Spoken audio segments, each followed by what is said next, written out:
فرعون صرف ایک شخص کا نام نہیں ہے، تو یہی فرعون ہے جس نے اپنے زمانے میں یہ اعلان کیا تھا کہ لوگوں میں تمہارا رب ہوں، تمہارا بڑا رب میں ہوں، میری عبادت کرو۔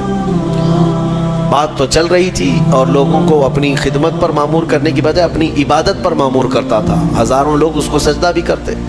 ایک دن ایسا ہوا کہ فرعون نے خواب دیکھا، آسمان سے ایک تارا ٹوٹ کر اس کی گود میں گرا یا اس کے محل پہ گرا اور پھر آگ لگ گئی اس کے محل میں۔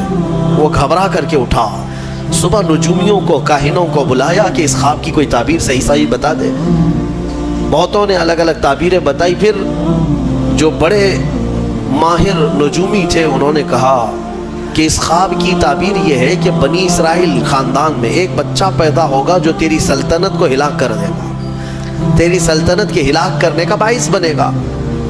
خواب کی تعبیر سننے کے بعد شاہی فرمان جاری کر دیا اس نے کہ بنی اسرائیل میں آج کے بعد جو بھی لڑکا پیدا ہوگا اسے مار دیا جائے گا، کیونکہ وہ بچہ کہیں سلطنت کی ہلاک کرنے والا پیدا نہ ہو جائے۔ تو یہ اعلان کے بعد بنی اسرائیل خاندان میں جو بھی لڑکا پیدا ہوتا اسے مار دیا جاتا، بیٹوں کو ذبح کر دیتا تھا اور لڑکیوں کو زندہ چھوڑ دیتا تھا۔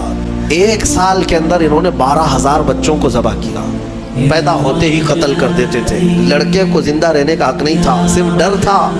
یہ وہ زمانہ ہے جب موسیٰ علیہ الصلوۃ والتسلیم کی ابھی ولادت نہیں ہوئی، ولادت سے پہلے اتنے بچے مارے گئے۔ پھر اس کے درباریوں نے اس سے ریکویسٹ کیا کہ اگر ایسے سب مار دیے جائیں تو آپ کی خدمت کے لیے بچے کہاں سے ملیں گے، جوان کون ہوگا؟ تو 1 سال چھوڑا جاتا، 1 سال مارا جاتا۔ اتفاق ایسا کہ جس سال مارا جانے والا تھا اسی سال موسیٰ علیہ السلام کی پیدائش، ان کی ماں حاملہ تھی اور پیدا ہونے کا وقت جب قریب آیا تو اللہ تبارک و تعالیٰ جسے جہاں چاہے بچائے، ہاں جس انداز میں چاہے وہ اللہ تعالیٰ حفاظت فرماتا ہے۔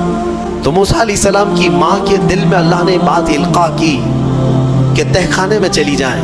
وہ تہ خانے میں گئیں، بچے کی ولادت ہوئی، لڑکا پیدا ہوا۔ اب وہ گھبرا گئی کہ یہ سال مارے جانے والا ہے، اور وہ بنی اسرائیل خاندان سے تھی کہ میرا بچہ مارا جائے گا، قتل کر دیا جائے گا۔ تو اللہ تبارک و تعالیٰ نے ان کے دل میں یہ بات القاء کی کہ ایک صندوق لے لو لکڑی کا اور اس میں اس بچے کو ڈال کر دریا میں بہا دو۔ بھلا کوئی ماں کیسے بہائے گی؟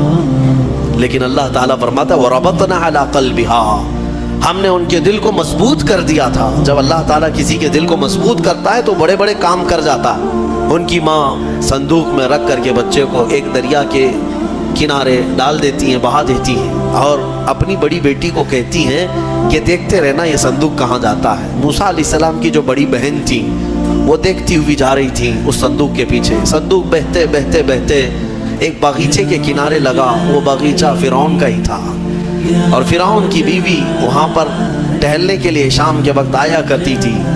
جب وہ اپنی کنیزوں کے ساتھ وہاں آئی تفریح کے لیے تو ایک صندوق کو اپنے باغیچے کے کنارے لگا ہوا دیکھا، اٹھانے کے لیے کہا، اٹھایا گیا تو نہایت ہی خوبصورت بچہ۔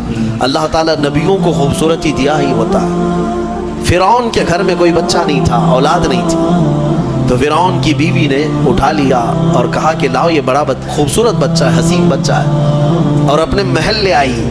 فرعون سے کہا کہ آج سمندر میں، دریا میں بہتا ہوا ایک بچہ کنارے پر آ لگا، میں نے اس کو اٹھا لیا ہے۔ فرعون نے کہا کہیں یہ بچہ تو نہیں جو میری سلطنت کو ہلاک کرنے کا سبب بنے؟ بیوی نے کہا ایسا کیسے ہو سکتا ہے، وہ تو بنی اسرائیل خاندان میں پیدا ہوگا، یہ تو کسی دریا سے بہتا ہوا آیا ہے، پتہ نہیں کون سے ملک سے آیا، کہاں سے آیا۔ تو بہرحال اس کی بیوی نے یہ کہا کہ اس کو مت مارو، لا تقتلوه عسى ان ينفعنا او نتخذه ولدا، قریب ہے کہ ہم اس سے فائدہ اٹھائیں گے یا اس کو بیٹا بنا لیں گے۔